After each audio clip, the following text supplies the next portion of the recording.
दोस्तों, Nikola Tesla का जन्म 1856 में सर्बिया में हुआ था। टेस्ला की दिमागी क्षमता बचपन से ही अद्भुत थी। माना जाता है कि वैज्ञानिक भाषा सीखने में बच्चे कमजोर होते हैं, लेकिन टेस्ला के साथ यह बात नहीं थी।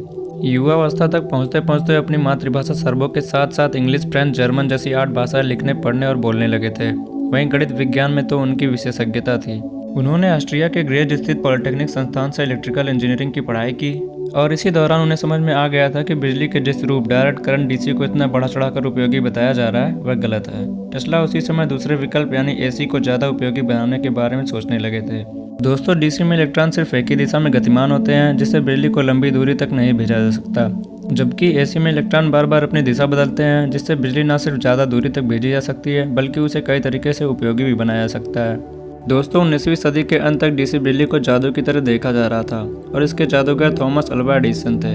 टेस्ला की दिलचस्पी भी इस क्षेत्र में थी और आखिरकार 1884 में उनकी एडिसन से मुलाकात हो गई। यह जून 1884 की बात है जब निकोला टेस्ला ऑस्ट्रिया से न्यूयॉर्क के लिए रवाना हुए। उन्हें उस दौर के महान वैज्ञानिक थॉमस एडिसन से मिलना था। टेस्ला के पास एडिसन के ही एक पूर्व सहयोगी का खत था। थॉमस अल्वा एडिसन को संबोधित करते हुए उसमें लिखा था, मैं इस दुनिया के 2 महान लोगों को जानता हूँ, इसमें एक तुम और दूसरा यह व्यक्ति। सबसे महान कौन, इस क्षेत्र के लिए यह दौर का सबसे दिलचस्प सवाल है। 28 साल का एक बेहद प्रतिभाशाली युवा वैज्ञानिक जब पहली बार एडिसन से मिला तो उसके साथ आए खत ने तभी इस सवाल की नींव रख दी कि इन दोनों वैज्ञानिकों को बिजली के क्षेत्र में अद्भुत सिद्धांत देने और जीवन उपयोगी आविष्कार करने के लिए जाना जाएगा। यही वजह है कि अक्सर इनकी तुलना की जाती है।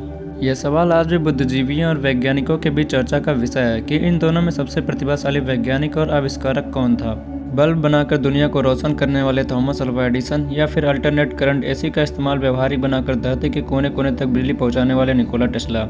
इस बारे में आपको क्या लगता है, हमें कमेंट बॉक्स में अपनी राय जरूर दें। एडिसन उस समय तक आविष्कारक के साथ साथ उद्योगपति भी बन चुके थे। उन्होंने डीसी बिजली सप्लाई के लिए एक प्लान तैयार किया था और वे चाहते थे कि टेस्ला इसमें सुधार करें। टेस्ला अपने संस्मरणों में लिखते हैं कि एडिसन ने यह काम पूरा होने पर उन्हें $50,000 देने का वादा किया था, लेकिन वे अपने वादे से मुकर गए। टेस्ला के लिए किसी झटके से कम नहीं था। उन्होंने तुरंत एडिसन का साथ छोड़ दिया।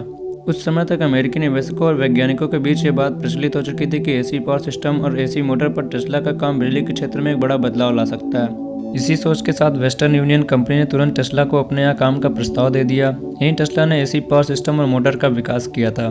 ये ऐसे आविष्कार थे जो बिजली सप्लाई क्षेत्र में एडिसन की company Edison electric light company को पछाड़ सकते थे। जल्द ही ऐसा हो भी गया। टेस्ला ने ये आविष्कार एक दूसरी कंपनी को बेच दिए थे। वेस्टिंगहाउस इलेक्ट्रिक कंपनी ने इन नई खोजों के आधार पर एसी बिजली को पूरे अमेरिका में चलन में ला दिया और आखिरकार एडिसन को इस क्षेत्र से हटना पड़ा। दोस्तों, वैसे तो ये कंपनियों की लड़ाई थी, लेकिन इसने बतौर वैज्ञानिक आविष्कारक टेस्ला की प्रतिष्ठा को नई ऊंचाइयों पर पहुंचा दिया। उनके द्वारा विकसित किए गए एसी ट्रांसफार्मर और एसी मोटर ने जैसे बिजली की उपयोगिता को नए पंख दे दिए। बिना टेस्ला के हम औद्योगिक क्रांति की कल्पना भी नहीं कर सकते। टेस्ला ने इसके बाद टेस्ला कॉइल का आविष्कार किया। यह ऐसी खोज थी जिसका इस्तेमाल एक्सरे से लेकर वायरलेस कम्युनिकेशन में हुआ। इसी खोज के कारण टेस्ला के एक और आविष्कारक मार्कोनी के साथ कानूनी लड़ाई भी चली। मार्कोनी को दुनिया रेडियो के आविष्कारक के तौर पर जानती है, लेकिन टेस्ला का दावा था कि उन्होंने टेस्ला कॉइल के साथ ही रेडियो का विकास कर लिया था। यह मामला बाद में अमेरिका के शीर्ष अदालत तक पहुंचा और बहुत कम लोगों को यह जानकारी हुई कि अदालत ने मार्कोनी के तमाम दावों को खारिज करते हुए टेस्ला को इस आविष्कार का श्रेय दिया था। हालांकि जब यह फैसला आया उससे 6 महीने पहले 7 जनवरी 1943 को टेस्ला का निधन हो चुका था। दोस्तों, बिजली को घरों घरों तक पहुंचाने वाले निकोला टेस्ला के बारे में जानकर आपको कैसा लगा, हमें कमेंट बॉक्स में ज़रूर बताएं। वीडियो अच्छी लगी हो तो वीडियो को लाइक शेयर करके चैनल को सब्सक्राइब जरूर करें। जय हिंद।